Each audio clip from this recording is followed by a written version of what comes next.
The Philadelphia Phillies not only dropped 2 in St. Louis, they get shut out twice in St. Louis. They've lost 4 out of 6 on this road trip. Welcome back into the Cherry Pinstripes podcast. We are talking Phils today. We have an upcoming series with the Giants that starts later tonight, but we're coming off a tough road trip here and a bad ending up in St. Louis. We're going to talk about these outfielders once again. We are going to talk more about, the same issues that this team coming into the season. We've talked about it early this season.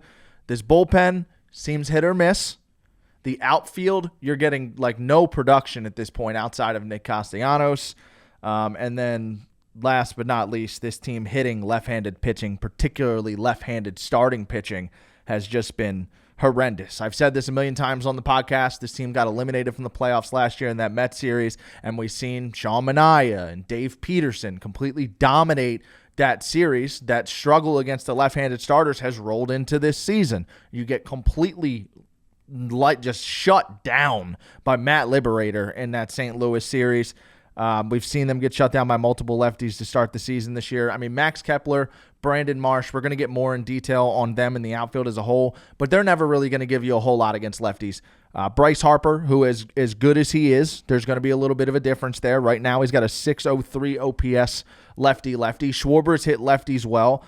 But, this team and this lineup does not have a standout stud that mashes left-handed pitching. We need Nick Castellanos to be that guy, but Nick Castellanos' hot streaks tend to just be based off of Nick Castellanos. It doesn't really matter who he's facing. He's either hot or he's cold, and you hope that the hot streaks come at the right time. So if he's hot at the right time, obviously that's a dude. But other than that, this team doesn't have a guy that just puts fear into left-handed pitchers. They don't.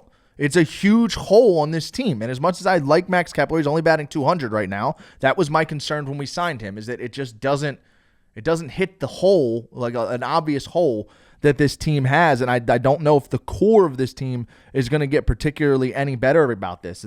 Everyone wants to talk about the approach with this team and swinging at that down and away slider and plate selection. I'll tell you right now, teams fear the Phillies lineup overall. They do. This is a scary lineup that you have to prepare for. Every single player you got to do your homework on. But there's a weakness here, and it's left-handed starting pitching. And you're starting to see teams like the Nationals did earlier this year. If you got a young lefty that could use a start, or you're looking for a spot start, just throw the lefty out there. It's the Phillies. Might get a gem. And Matt Liberator, however you pronounce his last name, he's a former number 1 ranked prospect. He was the number 1 pitching prospect in Perfect Game when he was drafted. He was a first-round pick, top 25 overall prospect. Hasn't been able to put it together at the major league level, but he has major league stuff. And when you're struggling against lefties, a guy like that can shut you down. That's what people mean when they say, I'm closer to Michael Jordan than you'll ever be to me. I think it was Scalabrine that said that. Any major leaguer can go out there and hit a home run or completely shut you out if you're not on your A game. That can happen. And this team has an obvious weakness where it seems like any level of left-handed pitcher is shutting this lineup down right now, and they got to figure it out. That is more of a concern for me, clearly, than the outfield specifics or this bullpen. But let's talk a little bit about this outfield now. We lost that Cardinals series. Moving on, we got a tough team in the Giants coming in. We're actually, if I'm not mistaken, the Giants are going to be coming in town. And we got Taijuan Walker on the mound to start the series. So we're in a spot now where we need Taijuan Walker to have a good start to start this series so we can get the wheels spinning again. But the outfield, Brandon Marsh is batting 108. He's 0 for his last 25. Max Kepler is batting 200. Johan Rojas is actually batting 308. Hasn't been bad at all. Plate presence actually looks better than the last couple of years, and you know what he brings defensively in the outfield. So, again, my boy Johan, I'm okay with him as the utility outfielder. But Kepler and Marsh, we're not getting anything from them. And both of these guys, Marsh has played 14 games. Kepler's played 13 games. We're up to 80 plate appearances between the two, and they're batting $150 combined. It's a gigantic hole in the bottom of this lineup. There's not a whole lot of turnover. This team you see they haven't scored a run in the first 3 innings. They've only scored in the first 3 innings 2 or 3 times all season long. That first trip of the lineup, there's no momentum. If the first 4 don't score, they're not coming back up until the 4th inning. That's been the vibe of these games. They've eaten a few bullpens up. They're honestly lucky they're sitting here at 9-6, but something's got to give with this outfield. Something's got to give. We need a Max Kepler heater. Marsh honestly might end up getting, you might see Marsh get a little Lehigh stint here soon because he's not just in a rut where he's over 25. He looks overpowered. He looks outmatched. He doesn't look like a major league hitter right now. Obviously, there's a major league hitter in the tank, but something's got to give, and that Iron Pigs team's playing really good. Gabe Rinconis, who the fans love a lot, is on a little heater down there in the minors. Again, we're not going to see Justin Crawford this often early in the season. They're going to give him some time to groom down there. But I don't know. I think I would like to see Edmundo Sosa get another game or two in left field. They throw him out there one. I know they had that one ugly play where him and Rojas completely miscommunicated and the ball landed in. But he also robbed a home run. He's athletic. I don't think he can be much worse than a Max Kepler. I watched Kyle Schwarber and Rhys Hoskins play left field on this team. All right, if we're going to run experiments early in the season, let's do more than one game. Because Sosa, who's now turned into maybe my favorite player in the entire league, not just on this team, but in the whole league, swim move. Did you see the swim move? That slide was insane.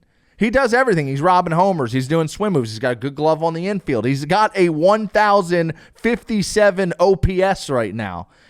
Listen, 2-3 episodes ago, I would have told you we can't force him into the lineup.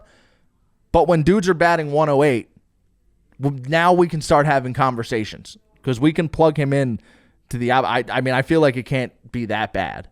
But we've seen worst case scenario, but that was a communication issue. I would like to see Edmundo Sosa back out in the outfield for a game or two. 4-game series against the Giants coming up. Taijuan Walker's going to get the ball in game 1. Then you're going to see Jesus Luzardo and Justin Verlander in game 2. Game 3 will be Aaron Nola versus Robbie Ray. And then on Thursday, you're going to see Christopher Sanchez versus Jordan Hicks. So a 4-game set at home. No Zach Wheeler, who admittedly has struggled his last 2 starts, has not looked like himself, but 4-game series against the 11-4 Giants. The Phillies got to win this series and get 3 wins. The bullpen, we've talked about the bullpen a lot this season.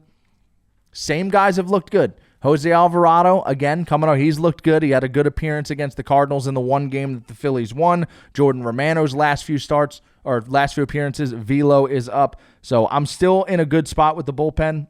In probably a month, I'd say I'll give it a month, we'll start seeing rumors about relievers who could potentially be on the market. The trade mill usually starts spinning in late May, early June, and the Phillies are definitely going to be in the running for depth pitching like they are all year. But for right now, I know there's been a microscope on the Phillies bullpen, but overall, not just this pitching staff and this rotation, but the bullpen has been good. Matt Strahm gave up his first run of the year, but he's still rocking a 1.23 ERA.